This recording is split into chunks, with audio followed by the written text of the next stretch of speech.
Hello welcome back to my channel.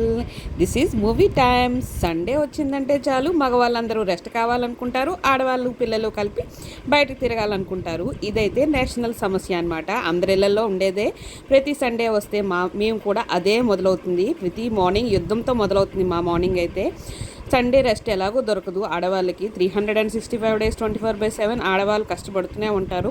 అంటే కష్టం అంటే ఏంటి కష్టపడిపోతున్నారు అనుకుంటారు. ఇంటి పనులు చేస్తూనే పూర్తిగా వాళ్ళ టైం అంతా స్పెండ్ అయిపోతూ ఉంటుంది కిచెన్లోనే. అందుకని సండే వస్తే బయటకు వెళ్ళాలి, కొంచెం రిలాక్స్ అవ్వాలి అనుకుంటారు ఆడవాళ్ళు మాత్రం. మా హస్బెండ్ని కూడా మార్నింగ్ నుంచి పోరు పెడితే ఆఖరికి ఎండగా ఉంది అని సాకులు పెడుతూ ఉన్నారు.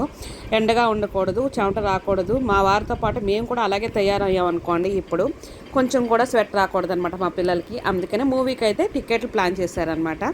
తీయక ఎలాంటి టైంలో తీశారంటే సెకండ్ షోకి తీశారనమాట.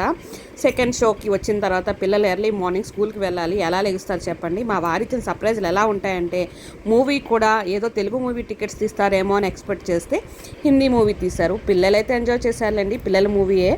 నేనే కొంచెం బోర్గా ఫీల్ అవ్వాల్సి వచ్చింది. తప్పదు, అప్పుడప్పుడు ఇలాగ పిల్లలకి కూడా టైం స్పెండ్ చేయాల్సి వస్తుంది. అన్లిమిటెడ్ పాప్కార్న్ తీసుకున్నాను, తినండి మొర్రో ఫ్రీయే కదా, నెక్స్ట్ ఫిలప్ చేయొచ్చు అంటే మా పిల్లలు తినడానికి నాటకాలు చేశారు. మొత్తం మాల్ కూడా బంద్ అయిపోయింది మూవీ అయ్యేసరికల్లా. బర్గర్తో డిన్నర్ ఎండ్ చేయాల్సి వచ్చింది.